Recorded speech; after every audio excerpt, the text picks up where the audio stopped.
पोलिसच्या कॅरेक्टरला मदत करते ती अर्थातच युनिफॉर्म आणि तो चढवला ना की एखादा गबाळा माणूस सुद्धा अचानक ताठ होतो आणि त्याच्यामध्ये एक शान येते. मुळात मला महेश सर ॲक्टर म्हणून आवडतात. दिग्दर्शक तर ते आहेत, पण मला असं वाटतं की त्यांच्यातल्या दिग्दर्शकांनी त्यांच्यातल्या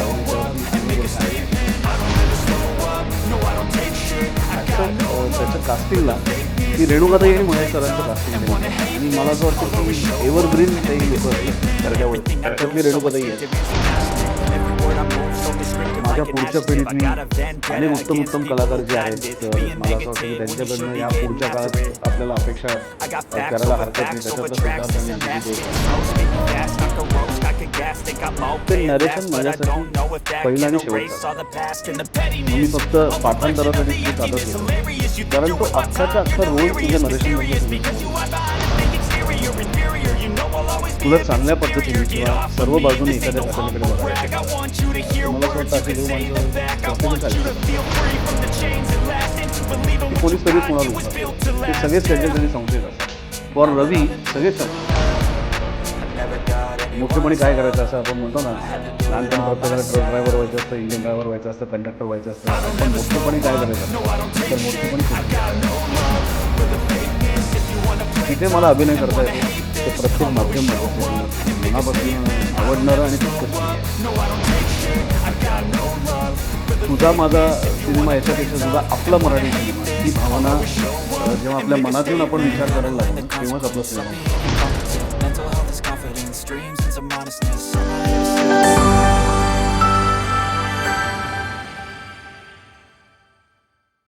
कसदार अभिनय आणि जाणीव संपन्न दिग्दर्शन या दोघांचं भन्नाट कॉम्बिनेशन असलेला अभिनय आणि दिग्दर्शनातला भावे प्रयोग असं ज्याला म्हटलं जातं, कारण ह्या सगळ्यातला कर्तरी कर्मणी त्याने कधीच पार केलेला आहे आणि निश्चित एक वेगळा प्रयोग तो आपल्यासोबत करतोय. मी बोलतोय सुबोध भावेबद्दल. सुबोध, खूप खूप स्वागत आहे लेट्सअप मध्ये. आणि ज्या पद्धतीने तू स्वतःला म्हणजे ओव्हरऑल टेलिव्हिजन, थिएटर, सिनेमा असं इव्हॉल्व्ह होत येणं जे म्हणतो आणि रुजणं बहरणं तितकंच बहारदार आहे. ह्या सगळ्यात देवमाणूसचा मैलाचा दगड कशा अर्थानं तू याकडे पाहतोयस, ओव्हरऑल असणारं मराठी इंडस्ट्री आणि आत्ताचं त्याचं बिझनेस, या सगळ्याबद्दल तुझ्याशी बोलायला आवडेल. खूप खूप स्वागत आहे. थँक्यू अमित. आणि कितीतरी दिवसानंतर तुझ्याशी गप्पा मारण्याची संधी मिळाली, त्यामुळे मलाही आनंद झाला. आपण दोघंही म्हणजे आम्ही दोघंही एकाच ठिकाणी राहतो बिंबिसारमध्ये, बी विंग आणि सी विंग, पण तिथे आमचं तोंड एकमेकांना कधीच दिसत नाही, इथेच दिसतं. त्यामुळे चला या निमित्ताने आपल्याला गप्पा मारता येतील. क्या बात आहे.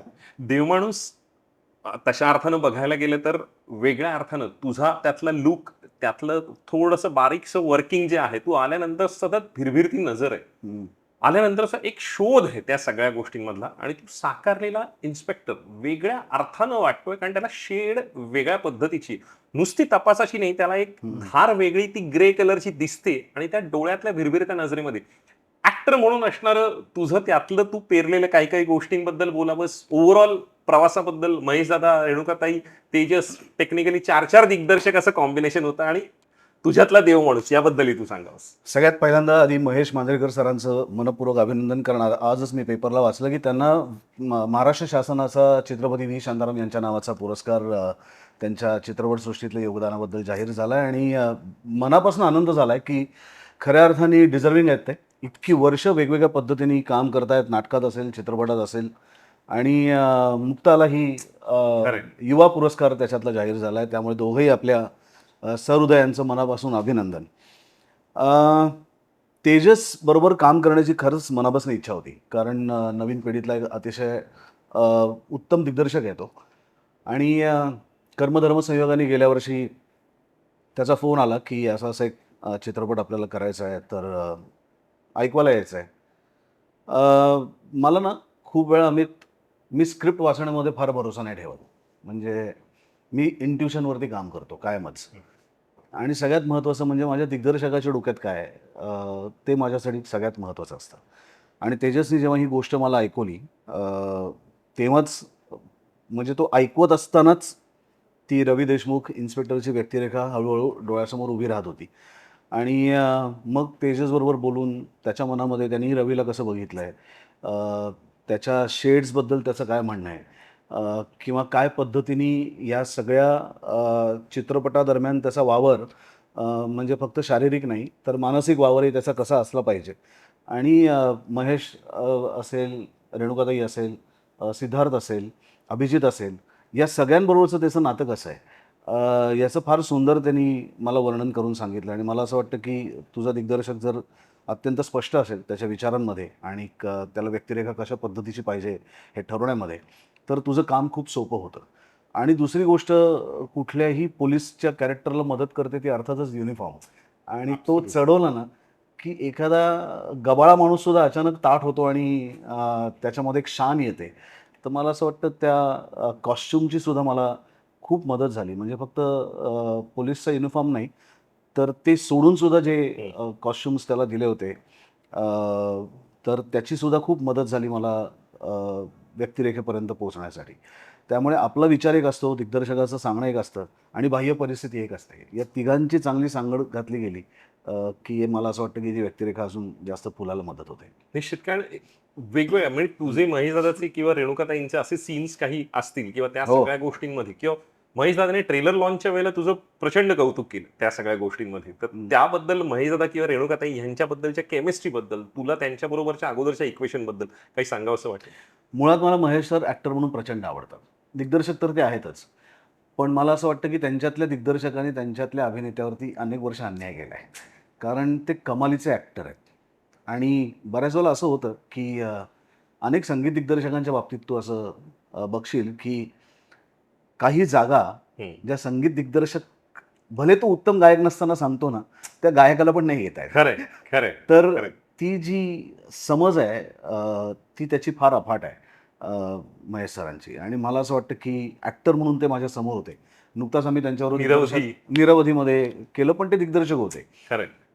पण त्याचा आत्ता आलेला जुनं फर्निचर असेल किंवा त्याच्या आधीचे अनेक चित्रपट असतील त्याचे, आणि मला तो आवडतोच, ॲक्टर म्हणून खूप आवडतो मला. मस्त पॅशनेटली, खूप एनर्जीनी आणि खूप बारकाईने काम करतात ते. तर त्यांच्याबरोबर मला काम करताना मुळातच एक खूप आनंद झाला, की आता मला जो सगळ्यात आवडणारा भाग आहे त्यांच्यातला, त्याच्याबरोबर मला काम करायचं आहे, जो म्हणजे अभिनेत्याचा भाग.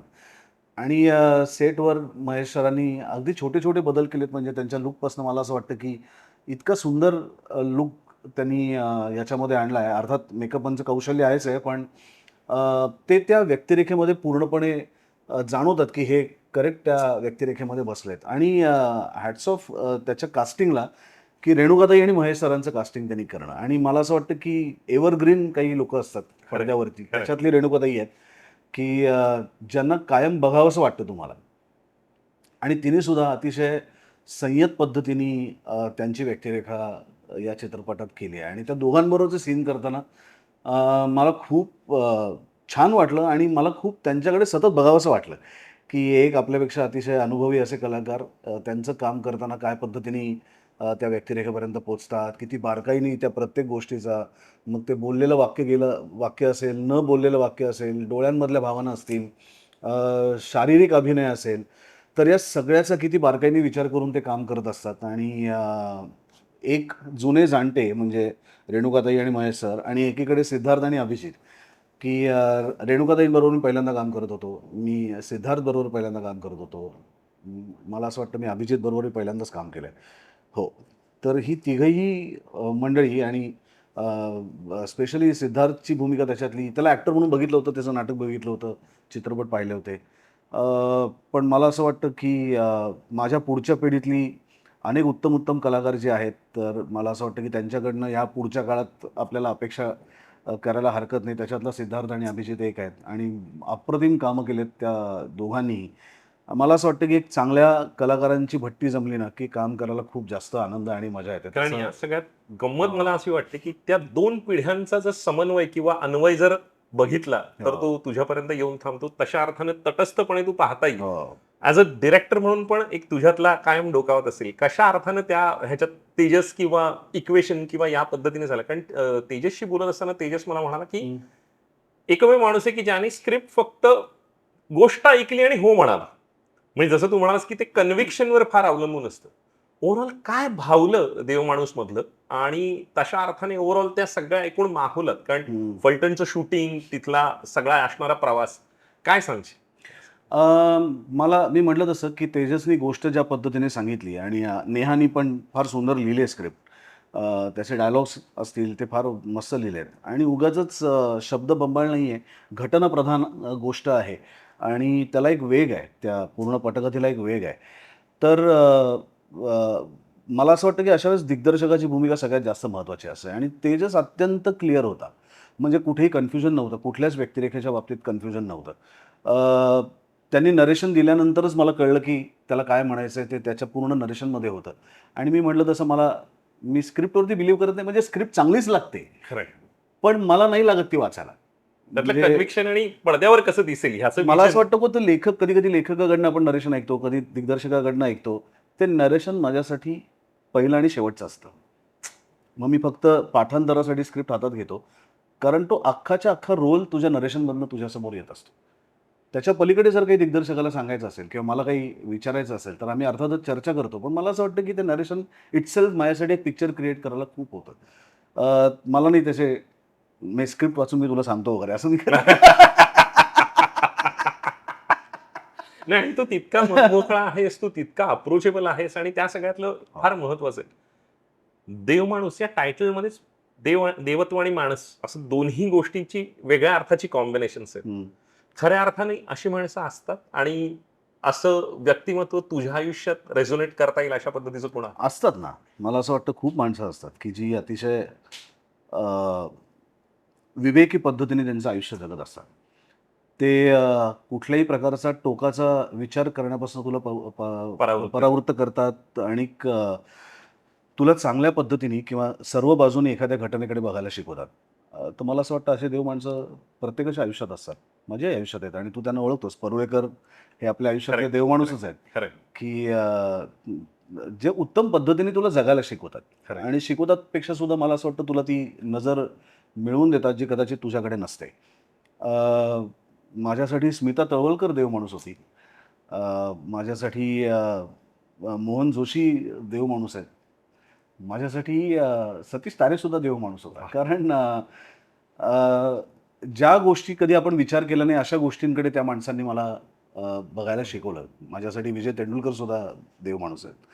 त्यामुळे अशी माणसं असतात जी खऱ्या अर्थाने आपलं जगणं समृद्ध करतात. खरंय. आपल्याला चारी बाजूने एखाद्या गोष्टीकडे बघायला शिकवतात. एखाद्या गोष्टीतला आस्वाद घ्यायचा शिकवतात. तर अशी खूप माणसं आहेत आणि याच्यातली महेश सरांची व्यक्तिरेखाही तशीच आहे देव माणसाची. ह्या सगळ्यामध्ये तो हं. जो शोध आहे आणि हं. तुझ्या व्यक्तिरेखेला म्हणजे आल्यानंतरच ठरवून बदली करून घेतलीये का? इथे राहण्यामधले असे असंख्य प्रश्न त्या ट्रेलरमधून उपस्थित राहतात. त्याला एक सटल ग्रे शेड आहे का माणसं काळी किंवा पांढरी नसतात आणि ग्रे मधलीच असतात तशामधला हा नाही रवी तो देशमुख? मला असं वाटतं तो प्युअर माणूस आहे. ओके. तो देव माणूस नाहीये. तो ओके. माणूस आहे. आणि वाह! माणसाच्या ज्या काही भावना, ज्या काही त्याच्या अ, गुणदोष असतात, त्या सगळ्या गुणदोषांसकट परिपूर्ण बनलेला असा तो रवी आहे. पण तो तो अत्यंत प्रोफेशनल इन्स्पेक्टर आहे. म्हणजे बाकी त्याचं आयुष्य आणि त्याचं प्रोफेशन. तर तो प्रोफेशनमध्ये दगाबाजी नाही करत. एकदा एकदा एखाद्या गोष्टीच्या मागे लागायचं म्हणल्यानंतर मग तो कोणीही त्याच्या बाजूला असलं, तरीसुद्धा तो त्याच्यावरती संशय घेतल्यापासून राहत नाही. मग तो महेश सर असतील, रेणुकाताई असेल, सिद्धार्थ असेल, अभिजित असेल, ही सगळी पात्र आहेत, जी कुठलीच त्याच्या संशयाच्या भोवऱ्यातनं वाचणारे नाही आहेत. त्यामुळे त्या बाबतीत जसं म्हणतात, की पोलीस कधीच कोणावर विश्वास ठेवत नाहीत. ते सगळेच त्यांच्यासाठी संशयित असतात. फॉर रवी सगळेच संशयित आहेत. हो. ती संशयाची सुई सतत फिरत ठेवणे विराट ही ठेवलेले आहेत. या ह्या सगळ्यामध्ये तू चारही माध्यमात सशक्तपणे काम करून अनभिषिक्त सम्राट आहेस. रंगभूमी असेल, हं. टेलिव्हिजन असेल, चित्रपट असेल आणि वेब सिरीज असेल. ह्या सगळ्यामध्ये काम करत असताना तुला भावलेलं आणि तुझ्या फार जवळचं असलेलं हं. असं माध्यम कोणतं? आणि भोवताली आता ज्या पद्धतीचं ओव्हरऑल संक्रमणावस्था आहे, हं. त्या सगळ्याबद्दल तुझं नेमकं काय मत आहे मराठीत? भावलेलं असं म्हणण्यापेक्षा मला असं वाटतं, की जिथे मला उत्तम काम करता येईल असं प्रत्येक माध्यम माझ्या जवळचं आहे. नाटक तर आहेच आहे कारण तिथनं तर सुरुवात झाली आहे आमच्या सगळ्यांचीच. चित्रपट आहे कारण ते मोठेपणी काय करायचं असं आपण म्हणतो ना, लहानपणी प्रत्येकाला ट्रक ड्रायव्हर व्हायचं असतं, इंजिन ड्रायव्हर व्हायचं असतं, कंडक्टर व्हायचं असतं आणि पण मोठेपणी काय करायचं असतं, तर मोठेपणी चित्रपट करायचा असतो. कारण तो मोठ्या पडद्यावरती त्याच्या संपूर्ण सगळ्या गोष्टींच्या आस्वादासकट अनुभवण्याची गोष्ट आहे. वेब सीरीज ही आत्ताचं तंत्र आहे ज्याच्यामध्ये ज्याचे अनंत उपकार आहेत त्या माध्यमाचे, कारण भारताच्या कानाकोपऱ्यात इतके अप्रतिम अभिनय करणारी माणसं आहेत ही त्या वेबसिरीजमुळे आपल्याला लक्षात आली. आणि ज्यांना नाव नाही, ज्यांना स्टारिझम नाही आहे, पण त्या माध्यमामुळे ते स्टार झाले, कारण ते खरंच उत्तम ॲक्टर आहेत आणि काय विलक्षण टॅलेंट आपल्या देशात भरलं आहे याची जाणीव त्या माध्यमाने झाली.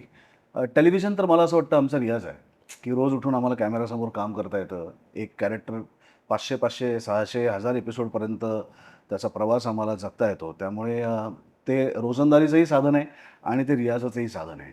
आणि त्यांनी एक स्थैर्य दिलं आहे कलाकारांना. पूर्वी लोकं बँकेत काम करायचे, अजून कुठेतरी काम करायचे, गव्हर्नमेंट सर्व्हिस करायचे आणि मग फावल्या वेळात छंद म्हणून अभिनय करायचे.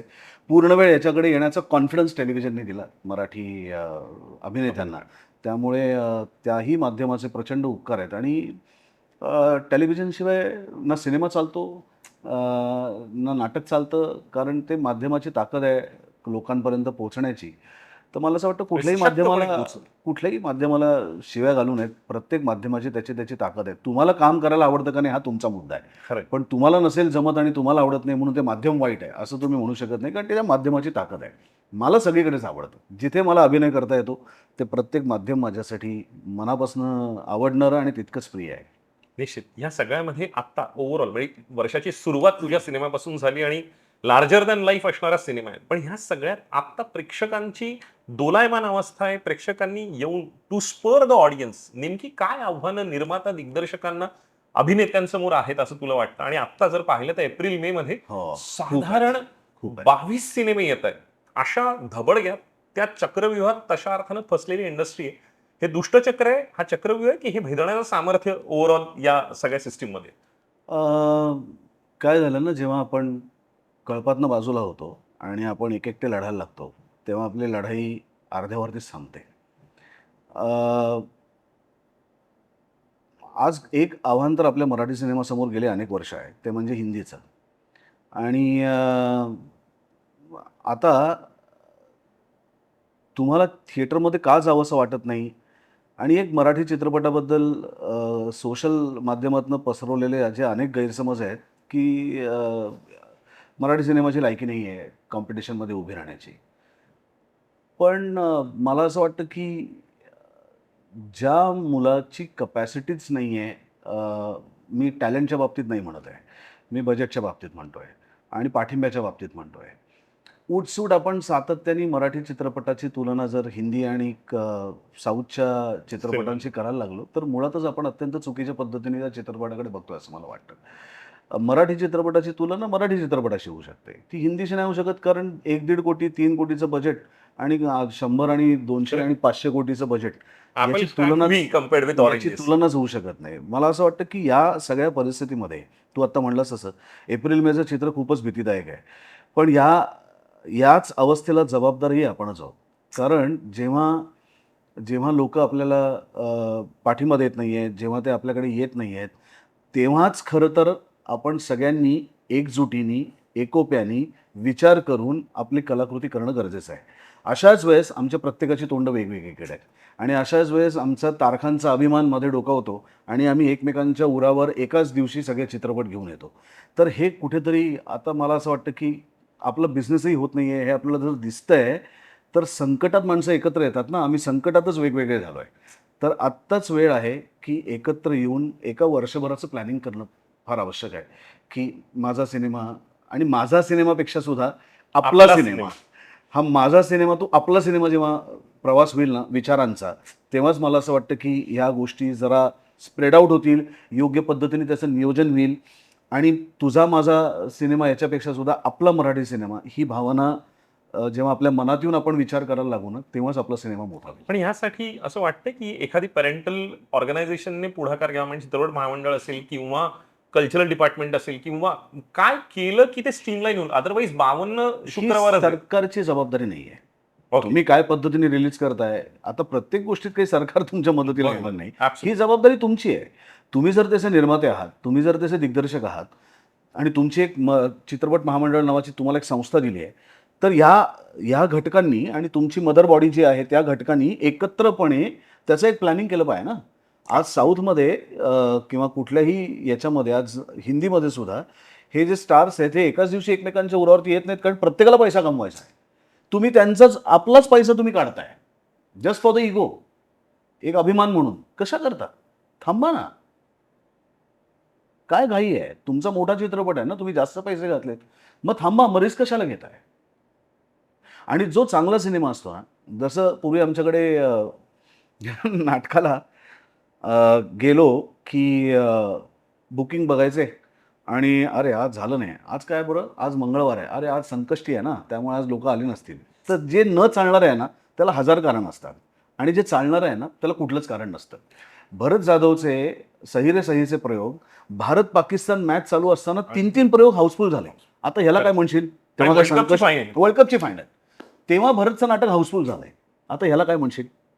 त्यामुळे चांगल्या कलाकृतीला खरं तर कुठलंच कारण नसतं चालण्यासाठी. ती लोकांना त्याच्या पहिल्या अनाऊन्समेंटपासनं ते त्याच्या रिलीजपर्यंत लोकांमध्ये आपण काहीही झालं तरी सुद्धा ही कलाकृती पाहिलाच पाहिजे ही भावना जेव्हा निर्माण होते, तेव्हा कुठलीही संकष्टी, भारत पाकिस्तान मॅच, कुठलाही बाकी त्याला मध्ये येत नाही. लोक जातात आणि तो चित्रपट किंवा ते नाटक किंवा ते जे काय असेल कलाकृती ते बघतात. नाही, आणि तू इतकं प्रांजळपणे ते म्हणालास आणि फार आत्मीयतेने, तडफेने तू बोललास. देवमाणूस का पाहावा आणि 25 एप्रिल ही तारीख का महत्वाची आहे या वर्षीच्या कॅलेंडरमध्ये?